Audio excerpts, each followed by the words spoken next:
Class 9th में अध्याय 5 Euclid की ज्यामिति का परिचय, यह चैप्टर का नाम है। ठीक है, तो ऐसा है, आज के इस वीडियो में ना अध्याय 5 संपूर्ण नोट्स अध्याय 5 का कंप्लीट एक ही वीडियो में देखेंगे। ठीक है, तो चलते हैं, देखते हैं इसमें क्या क्या है इस चैप्टर में। देखो, हमारा इस चैप्टर में ना आपका ज़्यादा कुछ नहीं है, ज़्यादा अभ्यास या ज़्यादा प्रश्नावली नहीं है, बस आपका ओनली प्रश्नावली 5 ही है। केवल प्रश्नावली 5 को ही A to Z प्रश्नों का नोट्स देखते हैं कॉपी में, और सिर्फ एक वीडियो में, क्योंकि ज़्यादा इसमें प्रश्नावली है ही नहीं, ओनली यही है। हम इसी का देख लेते हैं। ठीक है, तो पहले आप देख लो, आप इसका A to Z प्रश्न।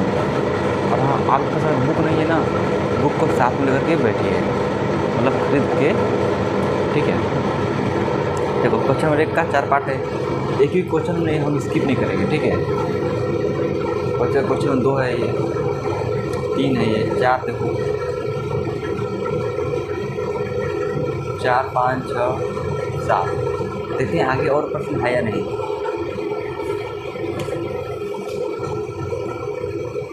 ये देखो प्रश्न संख्या 8 है, 9 है, 10 है। तो इस प्रश्नावली 5 में आपका टोटल प्रश्न है 1 से 10 तक। हम 200 प्रश्नों को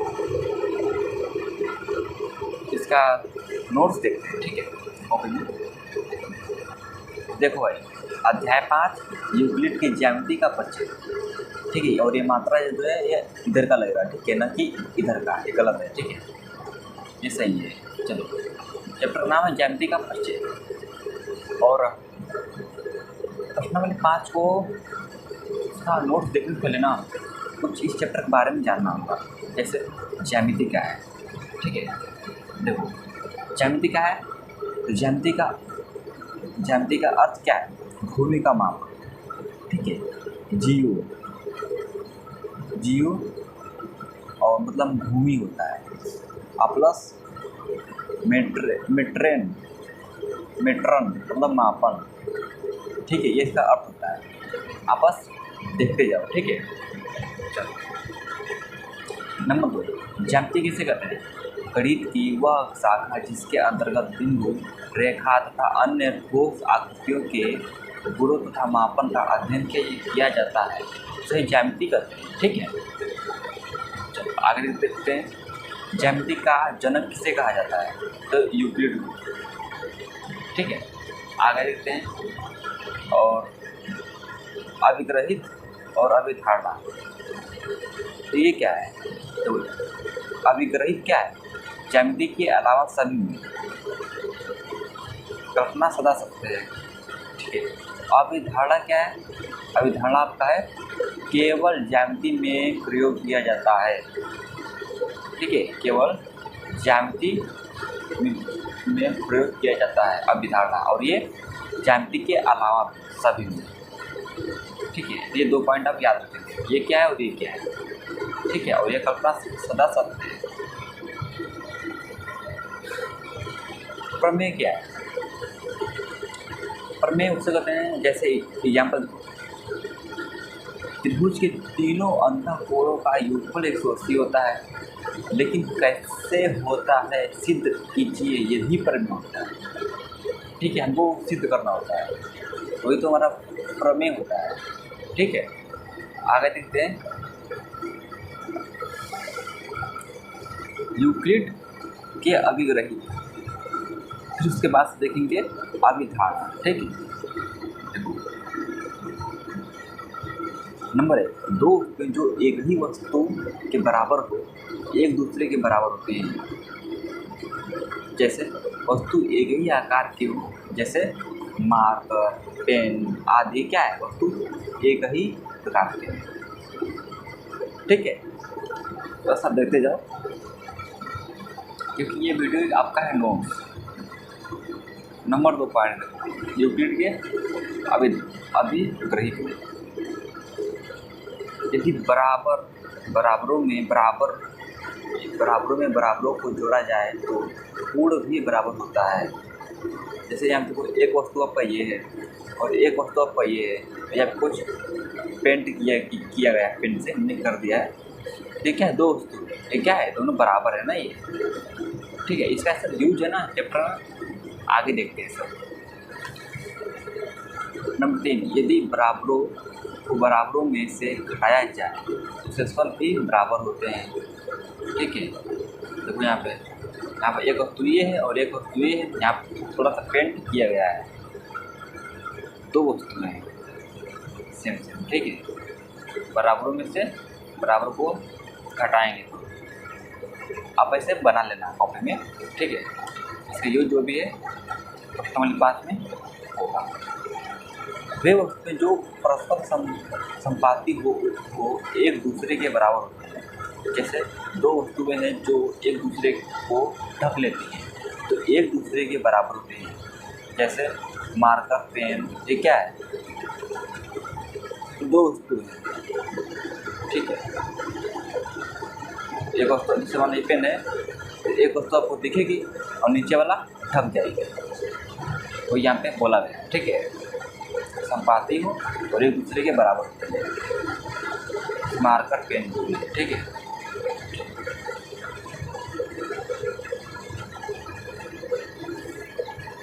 5 नंबर देखो, पूर्ण अपने भाग से बड़ा होता है।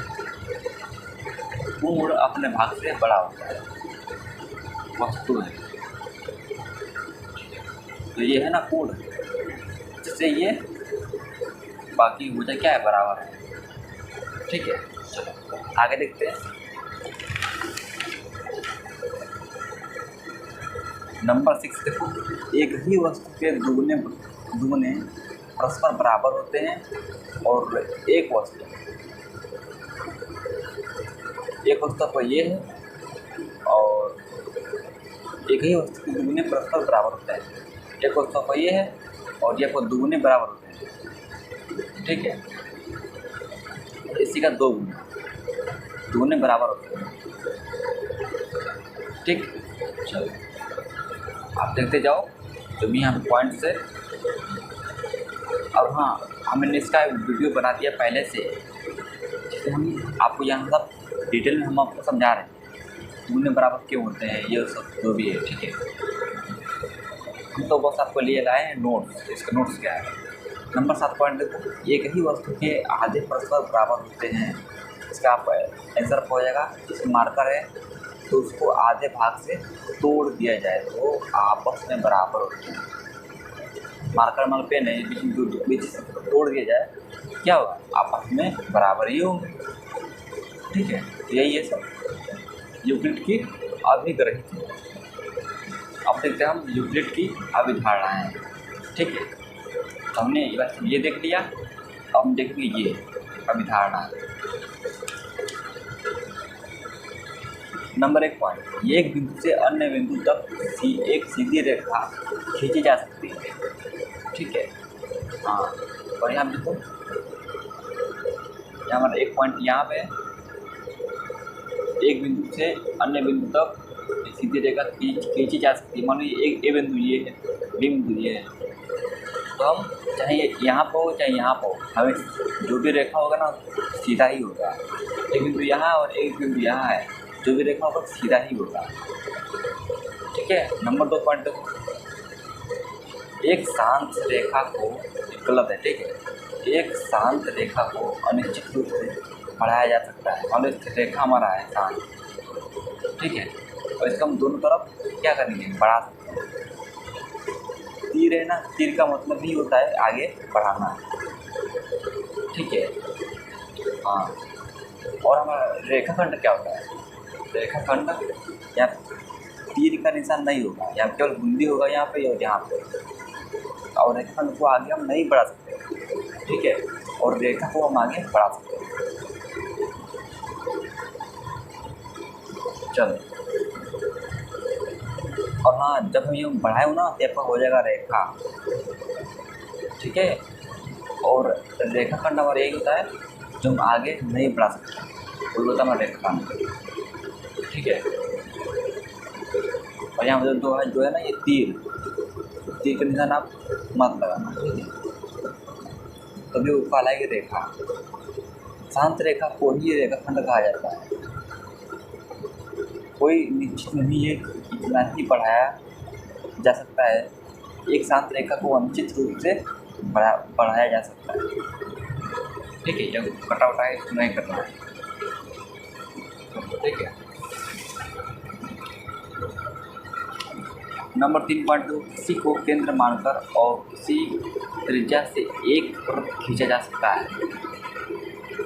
किसी को केंद्र मानकर और किसी त्रिज्या से एक वृत्त खींचा जा सकता है। जब वो यहाँ केंद्र है, त्रिज्या क्या समान है, तो हम एक रेखा खींच सकते हैं जब हमारी त्रिज्या समान है।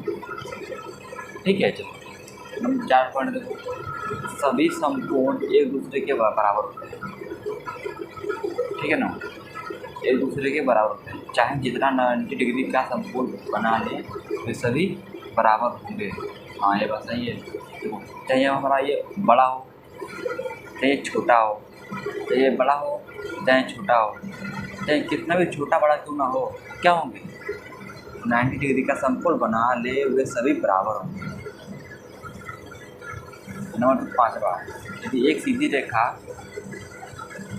दो सीधी रेखाओं पर गिरकर अपने एक ही ओर दो अंतःकोण इस प्रकार बनाए कि इन दोनों कोणों का योग मिलकर दो समकोणों से कम हो, तो वे दोनों सीधी रेखाएं अनिश्चित रूप से बढ़ाए जाने पर उसी ओर मिलती हैं जिस ओर यह योग दो समकोण से कम होता है। तो भैया चित्र के माध्यम से हमने बताया है। ठीक है। और एक दो रेखा है सीधी, ये क्या है, सीधी तो है। ठीक है, लेकिन ये क्या है, समांतर नहीं है। इसको बढ़ाएंगे ना यहाँ पर, अगर मैं इसको ये बढ़ाऊँ इधर उधर दोनों बगल, दोनों हम हमारे इस तरह से कटेंगे नहीं कटेंगे। यहाँ पे देखो, यहाँ पर एक एंगल थोड़ा यहाँ झुक गया है, बढ़ाएंगे ना कभी ज़्यादा ऐसे कट जाएंगे, लेकिन ये नहीं कटेगा। बस यही यहाँ पे बताया जा रहा है। अतः कोणों का योगफल 180 डिग्री होता है। ठीक है, क्योंकि यहाँ पर कोण हमारे बनेंगे ये क्या है, 180 अंश का ही बनेंगे। ठीक है। चलो, क्यों, क्योंकि 90 डिग्री पर ये है और 90 डिग्री पर ये है, दोनों मिलाएंगे तो क्या होगा, 180 अंश का कोण बन जाएगा।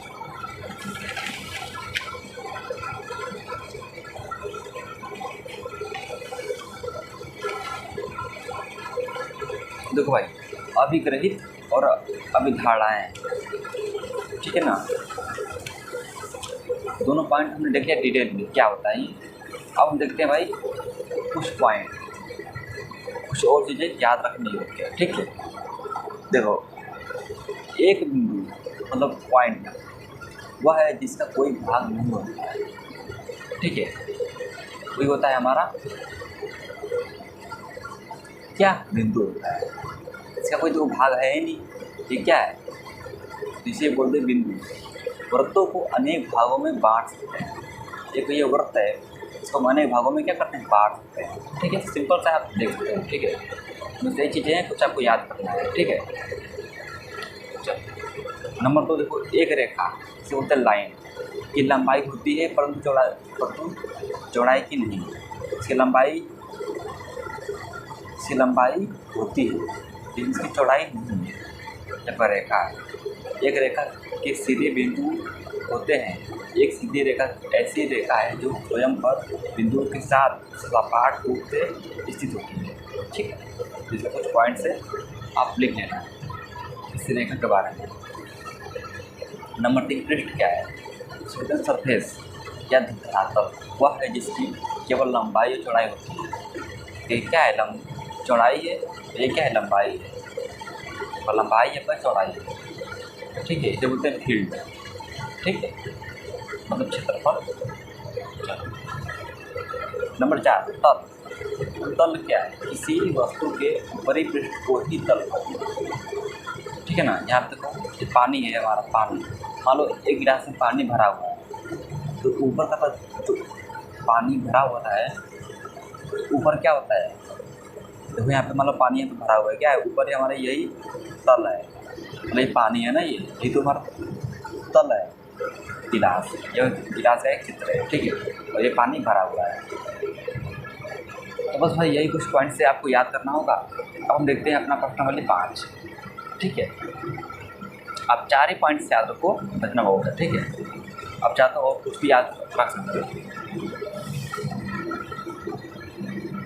देखो प्रश्न नंबर 5, हमने इसका A to Z प्रश्नों को दिखा दिया पहले से ही बुक में, और प्रश्न नंबर 5 में टोटल प्रश्न आपका 1 से 10 तक। तो नंबर 1 क्वेश्चन का आंसर आपका ये हो जाएगा। ठीक है, जो भी मैं आपको पार्ट्स दिए होंगे क्वेश्चन नंबर 1 का, यहाँ देखो पहला, दूसरा, तीसरा, चौथा, पाँचवा, ये बोला है सत्य सत्य बताओ और कारण के साथ। इसका असत्य असत्य सत्य सत्य सत्य या पा रीजन है। ठीक है, तब ये कर सकते हो। चलो आगे चलते हैं। और अब देखते हैं क्वेश्चन नंबर 2।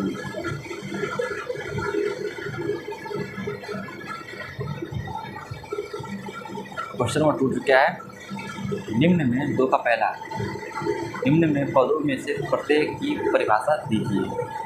इसका समांतर रेखा का परिभाषा ये है और लंब रेखा का परिभाषा आपका ये है। ठीक है, ये आपका समांतर रेखा है, ये आपका लंब है, इसका परिभाषा यहाँ से यहाँ तक हो जाएगा। ठीक है, बस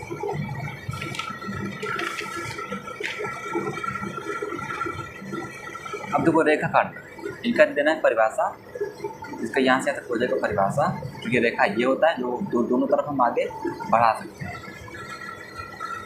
ठीक है, बैकग्राउंड वाइज बहुत ज़्यादा है तो मैनेज कर लेना। ठीक है, नंबर 4, वृत्त की त्रिज्या। ये क्या होती है, वृत्त के केंद्र को परिधि से मिलाने वाली रेखाखंड वृत्त की त्रिज्या होती है। ये क्या है, मान लो यहाँ पे एक वृत्त है, बीच में क्या है, केंद्र है, ये सब क्या है, त्रिज्या है। ठीक है, हाँ, और देखो वृत्त का केंद्र क्या होता है, वृत्त त्रिज्या ये, और वृत्त का केंद्र क्या है, निश्चित बिंदु जहाँ से वृत्त की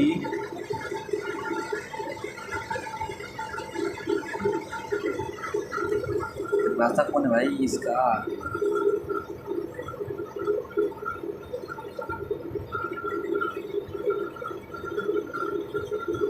देखो ना, वृत्त का केंद्र आपका ये यहाँ से यहाँ तक हो जाएगा, यहाँ से यहाँ तक, वह निश्चित बिंदु जहाँ से वृत्त की परिधि समान दूरी पर होता है।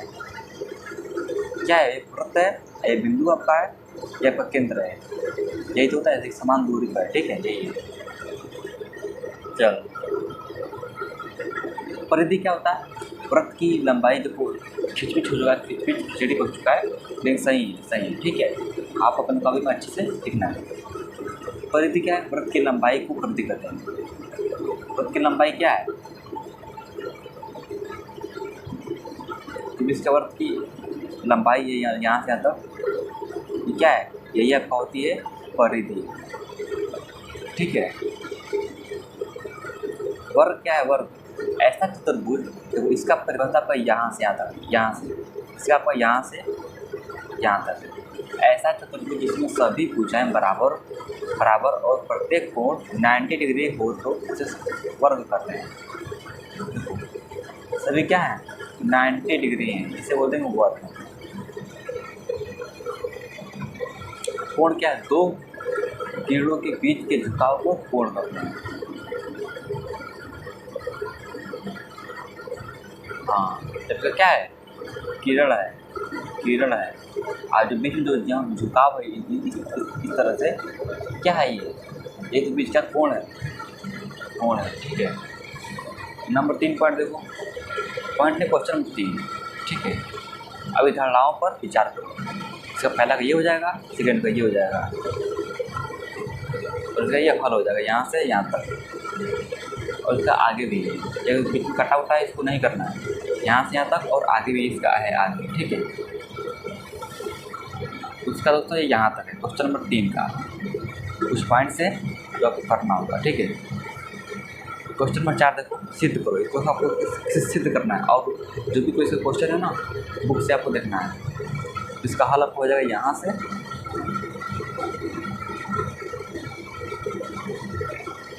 यहाँ तक।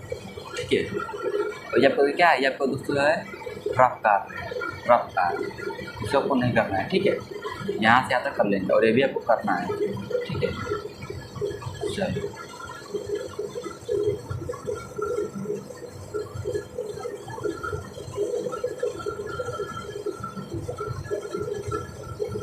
आगे चलते हैं अपने क्वेश्चन नंबर 5 की ओर। देखो क्वेश्चन नंबर 5 का हल हो जाएगा यहाँ से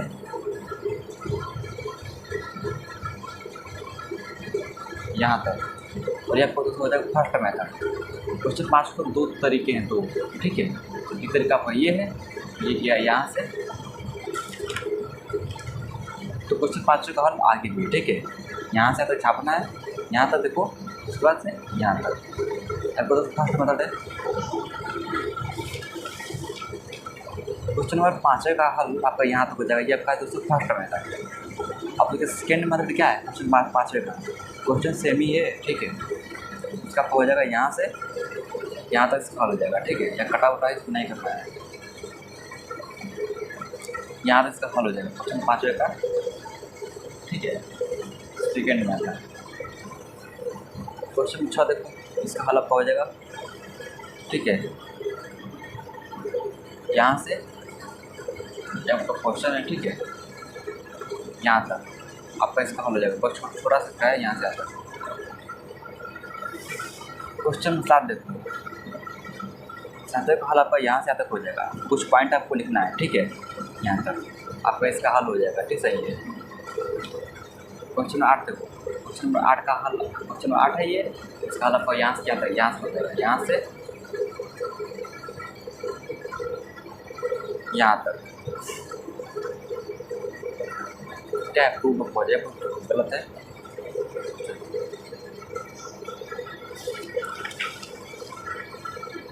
क्वेश्चन 9 देखो, क्वेश्चन 9 का आपका हल हो जाएगा यहाँ से यहाँ तक, ये बीच में कटा फटा है, इसके ये हल हो जाएगा क्वेश्चन 9।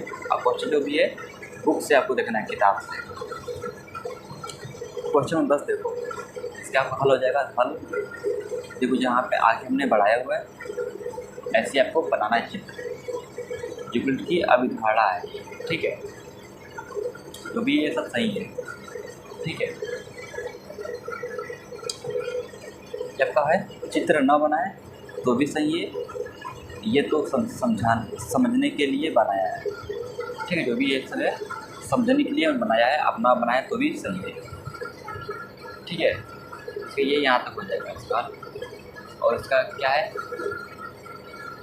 यहाँ पे यहाँ से यहाँ तक कुछ पॉइंट आपको लिख देना। क्वेश्चन नंबर 10 है वहाँ, ठीक है। अब ये चित्र बनाओ या ना बनाओ, लेकिन आपको ये पॉइंट जरूर लिखना है, ये यहाँ से यहाँ तक, ठीक है। तो इस तरह से हमारा चैप्टर 5 का कंप्लीट। इसमें आपका प्रश्नावली नहीं दिया गया है, केवल आपका है प्रश्नावली 5, और उसमें आपका है प्रश्न टोटल 1 से 10 तक। हमने A to Z प्रश्नों का देखा, और उसके साथ साथ जो भी इसका परिभाषा होगा, मतलब चैप्टर के बारे में जाना है। हम मिलते हैं नेक्स्ट वीडियो में चैप्टर नंबर 6 के साथ, और उसका देखेंगे A to Z प्रश्नावली का नोट्स।